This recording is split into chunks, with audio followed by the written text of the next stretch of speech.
English Basics, Master Verb to Be, and Pronouns, A1 to A2 podcast. Hello and welcome to English Shadowing Pills. I'm your host, Sarah.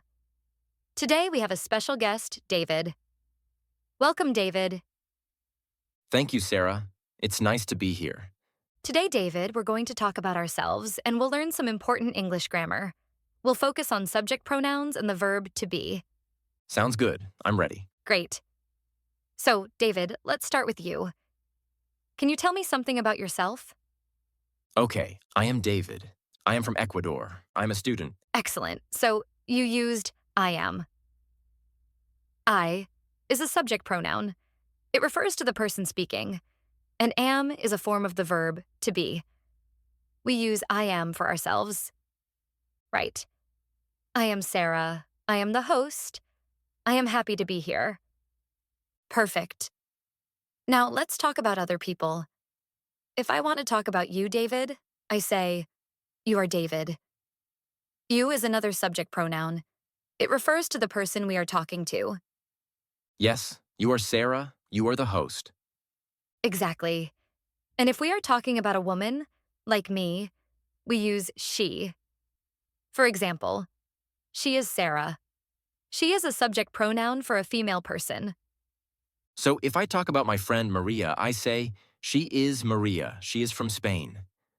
That's right. And if we talk about a man, we use he.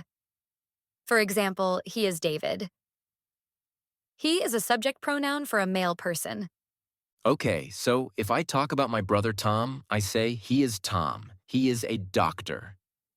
Exactly. Now, what if we are talking about more than one person? We use we. For example, we are friends. We refers to the speaker and at least one other person. So if you and I are talking, we are friends. We are hosts of this podcast. Yes, that's a great example. And if we are talking about a group of people, not including ourselves, we use they. For example, they are students. They refers to two or more people or things.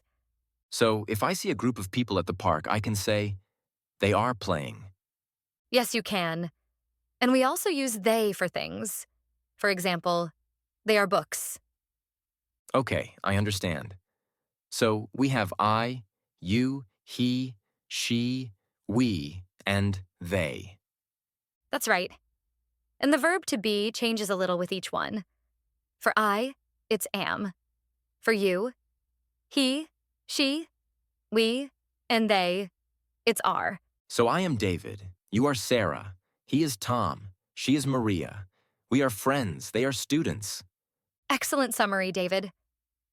Now, let's think about making sentences negative.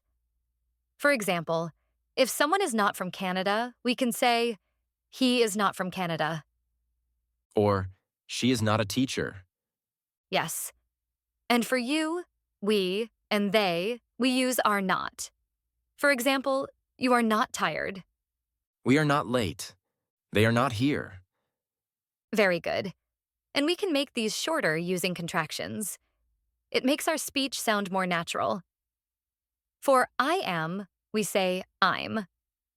So instead of I am happy, I can say I'm happy. Exactly. And for he is, we say he's. For she is, we say she's. So he's David. She's Maria. Yes. And for we are, we say we're. For they are, we say they're. We're students. They're friends. What about you are? We say you're. You're a good guess, David.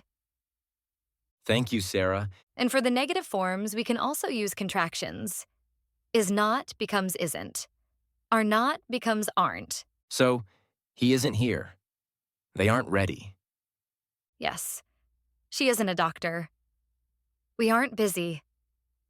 This is very useful. It is. Now, let's practice asking questions. We can change the order of the words. For example, instead of you are David, when we ask, are you David? Oh, I see. So we start with are or is. Yes. For you, we, and they, we start with are. Are you a student? Are we late? Are they here? And for he and she, we start with is. Is he Tom? Is she from Spain? What about I am? We don't usually ask, am I, to other people directly, but we can use it to ask ourselves a question like, am I doing this correctly? That's a good point. So to recap, we have affirmative sentences like I am happy, negative sentences like I am not sad or I'm not sad, and questions like are you happy? Yes. And we use contractions like I'm, he's, she's, we're, you're, there to sound more natural. And the negatives isn't and aren't. Let's do a quick review. I'll say a sentence and I want you to repeat it after me. This will help our listeners practice too. Ready? Ready. First sentence, I'm a student. I'm a student. Second sentence, she's from Mexico. She's from Mexico. Third sentence, they aren't here. They aren't here. Fourth sentence, are you tired? Are you tired? And the fifth sentence, we're happy to be here. We're happy to be here. Excellent job, David. You're a natural. Thank you, Sarah. This was very helpful. And thank you to our listeners for joining us on English Shadowing Pills. We covered subject pronouns, the verb to be, negatives, questions, and contractions. Keep practicing, and we'll see you next time. And that was the topic for this shadowing pill. Subscribe and turn on notifications to receive your next shadowing dose. See you next time.